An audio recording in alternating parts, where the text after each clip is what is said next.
Hi, everybody. I'm Michelle, and welcome to Live with Raising a Reader. Thanks for joining us for our second conversation in our Radical Collaboration series. I'm thrilled to be here with the leader of all Radical Collaboration leaders, Jennifer Blatz, the president and CEO of Strive Together. Jennifer is a nationally recognized leader and expert in building place-based partnerships that drive large-scale community improvement through partnership with local leaders and organizations. She's been recognized for numerous awards and fellowships, and I'm very honored that she's a Raising a Reader National Board member. A couple notes on Strive Together. They partner with nearly 70 communities across the country to advance equity so local success stories can become the reality for every child, everywhere. They work to transform failing systems using collaborative improvement and a proven framework for change that we're going to hear more about today. The Strive Together Cradle to Career Network is closing disparity gaps in education, housing, and so much more. They've impacted the lives of more than 11 million youth, and more than half are children of color. They're in 29 states and Washington, D.C. With no further ado, hello, Jennifer. It's great to have you here. Hello, Michelle. It's great to be here. How are you today? How are you? I am doing well. I'm doing well today.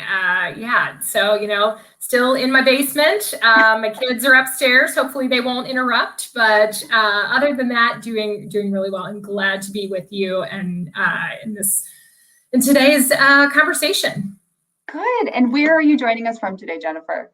So yeah, I'm in Northern Kentucky. So Strive Together's headquarters is in Cincinnati, Ohio, and I live right outside of the city of Cincinnati in Northern Kentucky. Oh, fab. Cincinnati is a city that I haven't had the opportunity to visit yet, but I do look forward to that day. And I do want to acknowledge too, today is Cesar Chavez Day. We celebrate that here in California, and we're excited to give shine to Cesar Chavez and all the great work that he has done for this country and for farm workers in particular. So today, in the next 20 minutes or so, Jennifer and I are going to dive into 3 topics. We, of course, want to talk about radical collaboration and these place-based partnerships and learn about the unlikely partners that are making great social change and supporting equity work. We also want to talk about learning loss and recovery. It's something that's a hot topic right now. A lot of our listeners and viewers are thinking about how to best support community right now around learning recovery. And then last, we'll close talking a little bit about Women's History Month. It is the last day of March, and I've seen a ton of celebrations so far this month. So 3 big topics, and we'll get to it.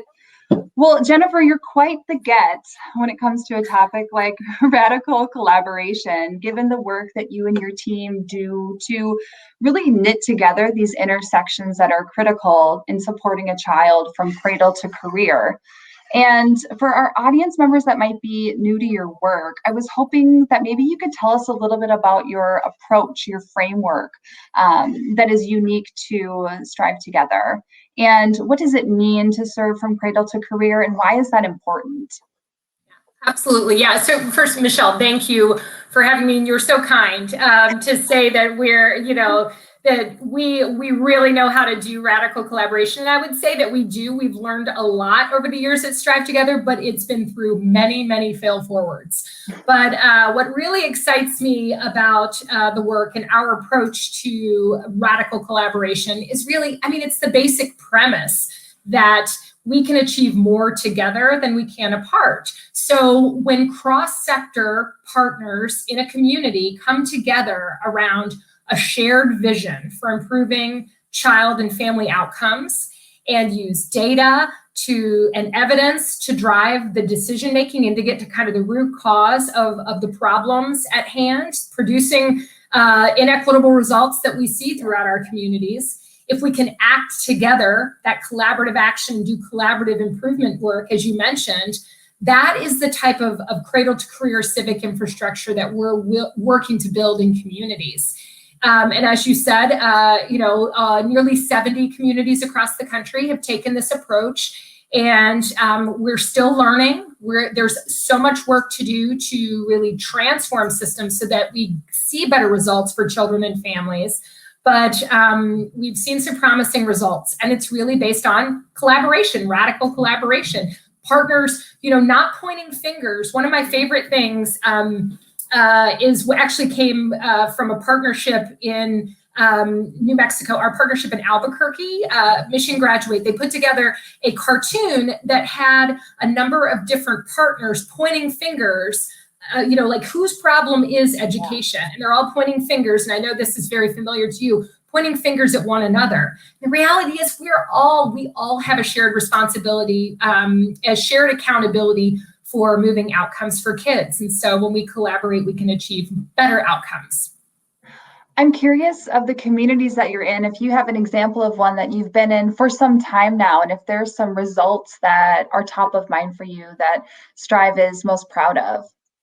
I mean, I think, so I got my start now more than a decade ago, actually almost 15 years ago, doing the work on the ground in Cincinnati, in Northern Kentucky. And that's really where the Strive Together model came from. It was called the Strive Partnership. It's now Cradle to Career Cincinnati, still improving outcomes.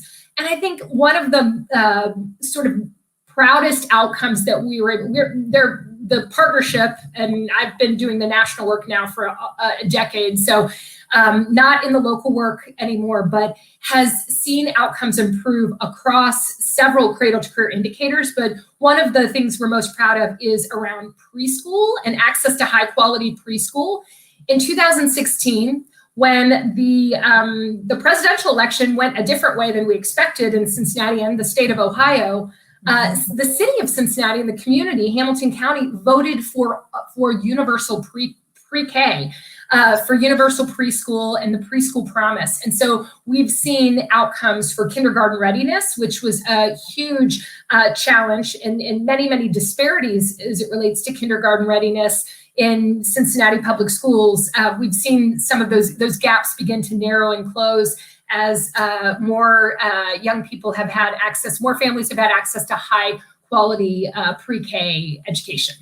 That's a great example. And that's just 4 years. That's just in 4 years' time. That universal preschool, we need more communities to sign on for that. We do. Oh, yes. That's a great story. I'm curious, we think about these unlikely partners, and in our work at Raising a Reader, we hear about the roles that different community members are able to play in this movement around family engagement and school readiness and helping to support and promote book sharing and early reading. And I'd love to hear more about an example of some unlikely partners or maybe intersections that have come together and created, an alchemy or a magical combination that has led to social change, maybe something that you hadn't even thought of.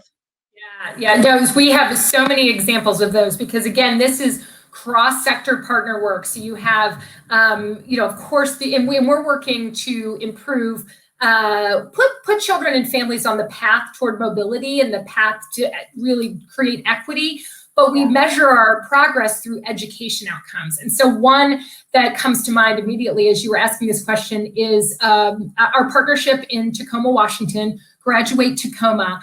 They have a partnership called Books to Barbershops.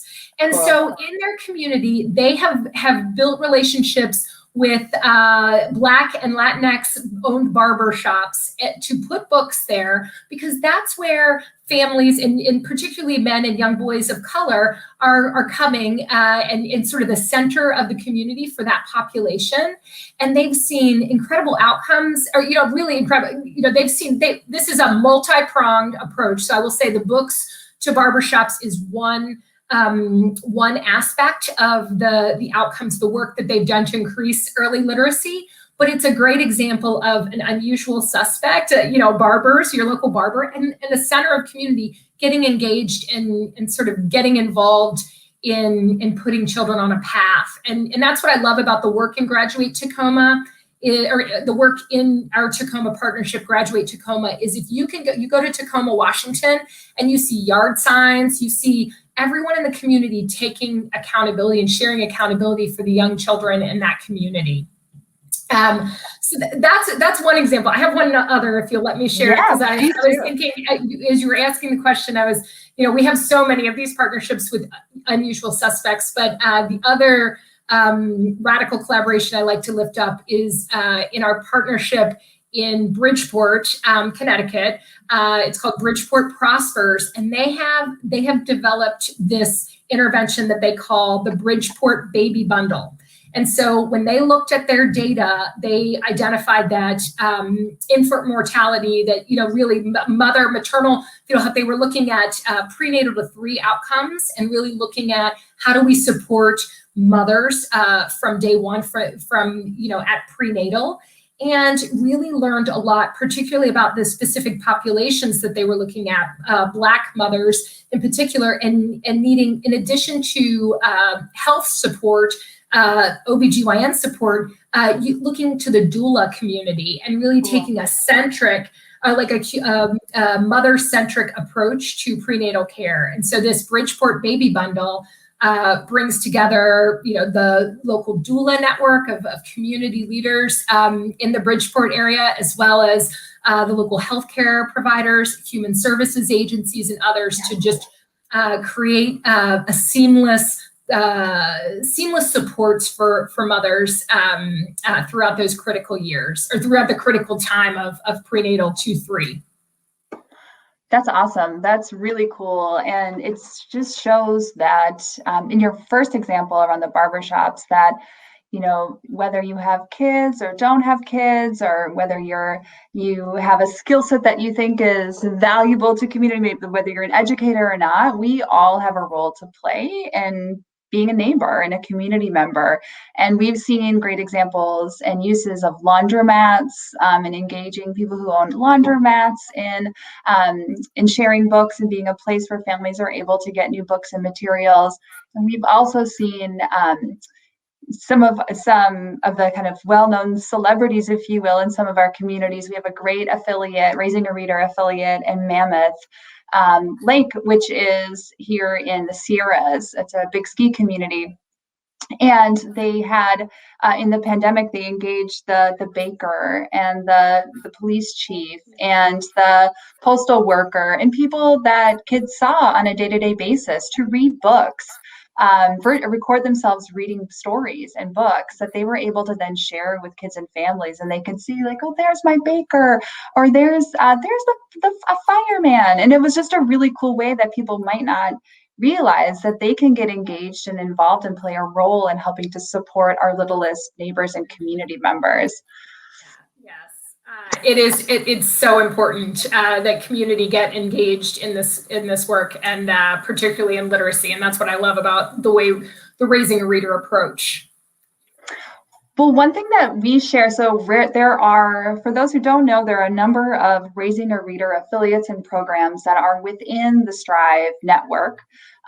And both of our organizations serve rural, suburban, and highly densely populated urban centers. And it's one of the things that I love most about Raising a Reader, is that we have our evidence-based model that's really rooted in equity, that is able to serve families regardless of where they live. And we've had this opportunity, especially over the course of the past year, to bring our affiliates together, our communities together to listen. And man, we've learned so much. And while on paper, it might look like, wow, what does Minot, North Dakota have in common with Seattle, Washington, or Baltimore, or San Francisco? And what you learn is that we are so much more similar than we are different. And I know you've been having some similar conversations as well. I'd love to hear from you what you're hearing and learning about, some of these similarities that our communities have that bring us together. Yeah, it's a great question. And when we first launched the work in Cincinnati and Northern Kentucky, very urban, set in the urban core of the tri-state region, and then kind of evolved into this national network, we had a number of rural communities join the network, but we were having some challenges in figuring out, does our approach and our theory of action, which we had, held very tightly to, our sort of model for collective impact or what you would call it. Does that work? Does it make sense in rural communities? And a key lesson learned in sort of building this national network is that we have to work with our network members to really inform these frameworks and theories. And I would say, just as you said, there's more similarities, in terms of every family, every parent cares about children and their children, and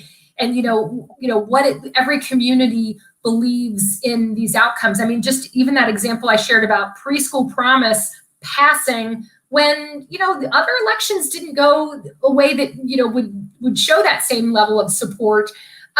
We see that happen all the time.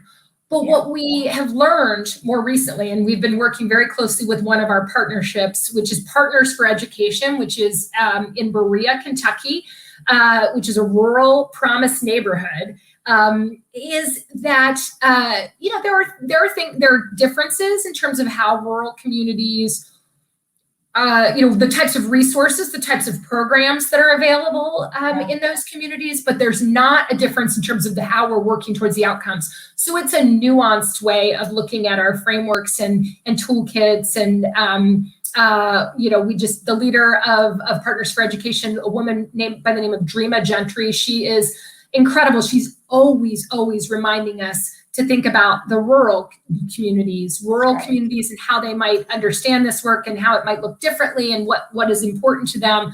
But for the most part, we see more similarities than we do differences. That's great. What a great example and a great champion to have in Dreama on the ground as well. And it's fun when you can bring, because there are differences in settings, and sometimes it's just the land, right? People aren't as close together. We're spaced out, and what do you do about that? We definitely have that as that case. And I think this has also, the pandemic has also shine a spotlight on where we're alike and where we can do better. One that comes to mind for me is wages, and we tend to have we have fantastic teachers in all of these different settings. It doesn't seem like we have wage equity necessarily in the different settings, and would love to see that improved for our most critical workers on the ground, for our early childhood educators in particular. So that's one thing that I've seen a spotlight shine on. I didn't know if that's been anything you can relate to or not. It is. I mean, it's definitely, and particularly in states that underfund education, which many of our southern and rural states do, including my own state, is underfunding education. And then early childhood, we see difference. And some of the most high quality early childhood programs are programs that are in the home. And so we're working to how are you getting the right certification and the right qualifications, and making sure that wages, yes, for early childhood. And I'm encouraged because I hear more conversations around this at the state and the federal policy levels around the importance for high quality early childhood education for all. This is something that is not currently happening in this country that we hope could.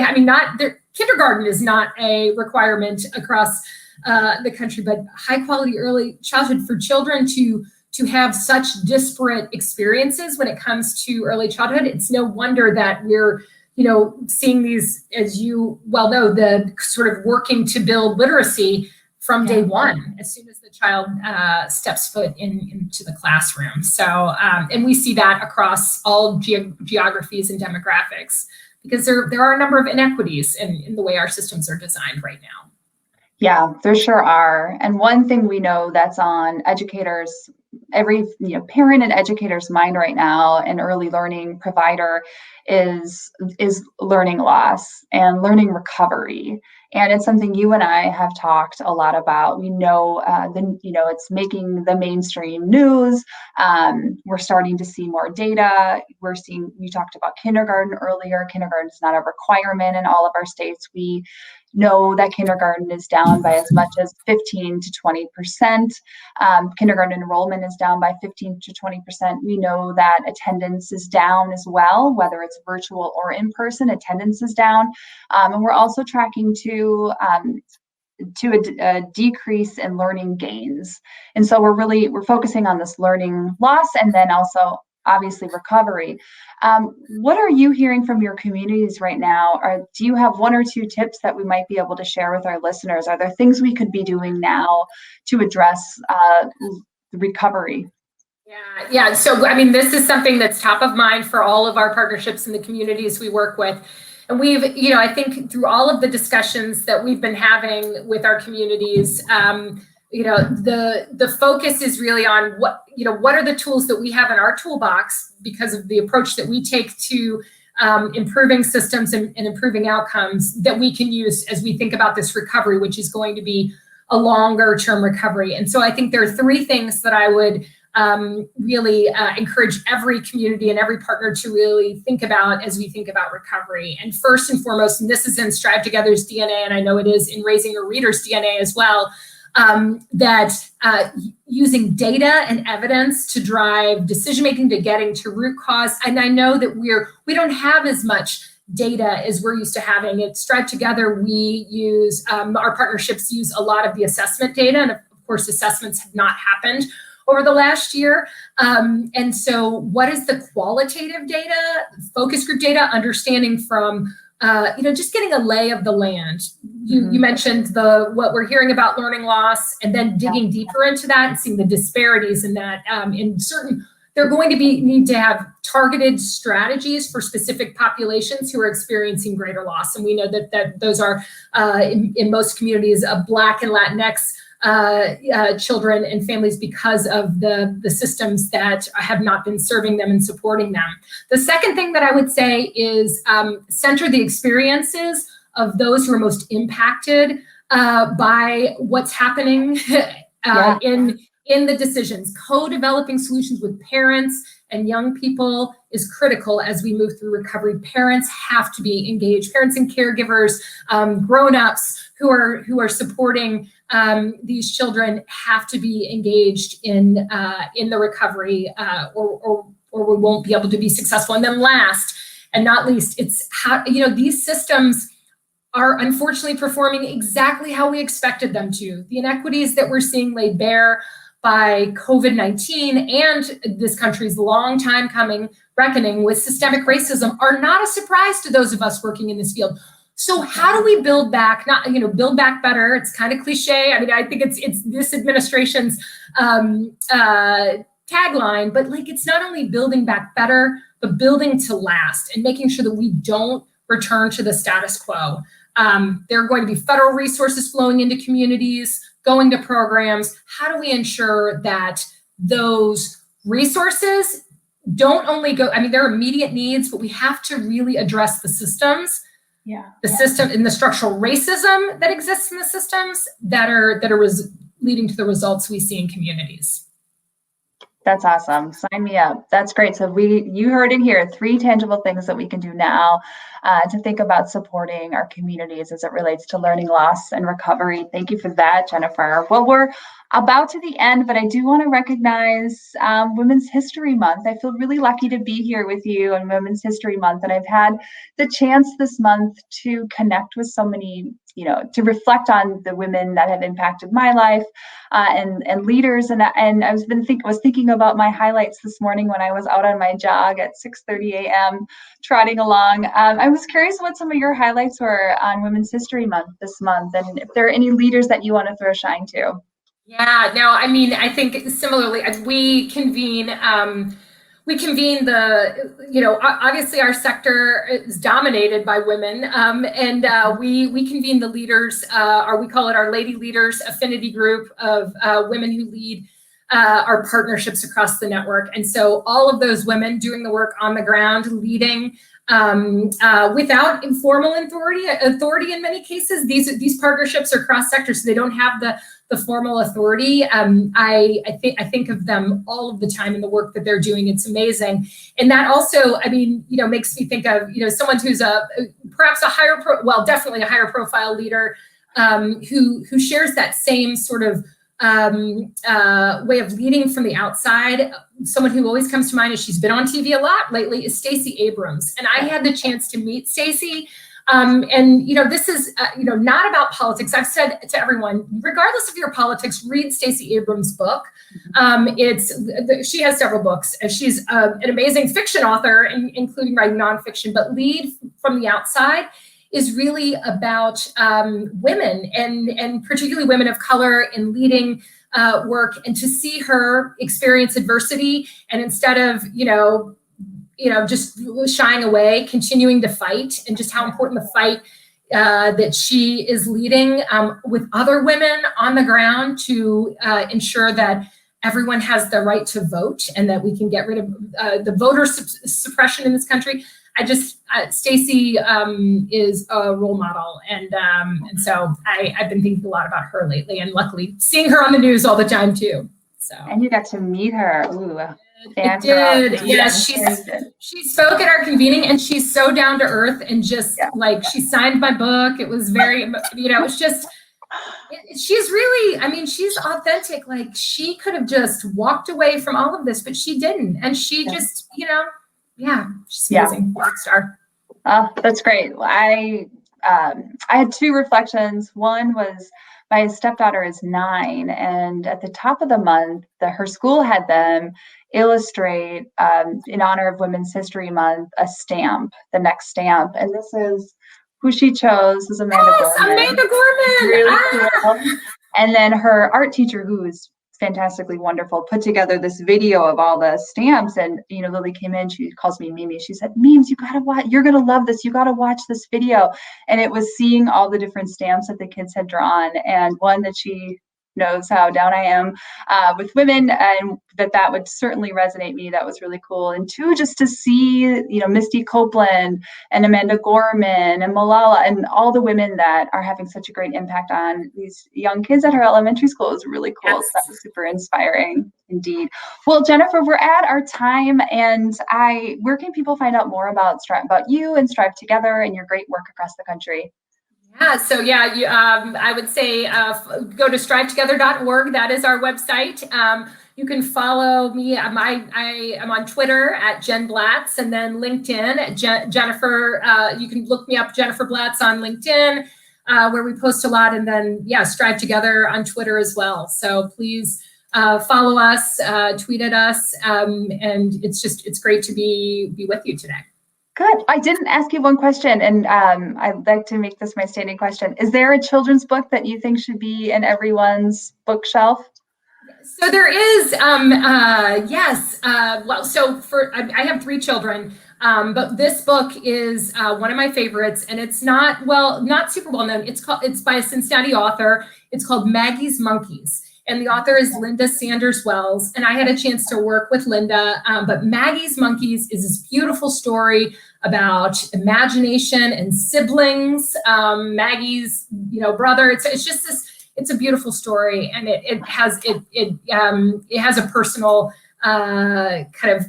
I share it with everyone. I send it to everyone. Linda battled breast cancer very courageously. She did pass away, but she has this beautiful book that's the legacy. So check out Maggie's Monkeys by Linda Sanders Wells. Great. Well, we'll put a link to that on our Facebook as well, so people can check that book out. Thanks for being here. Thank you all for joining us today. It was great to chat with you, Jennifer. Always such a pleasure to be able to connect with you, and have a great rest of your day, everybody. Bye.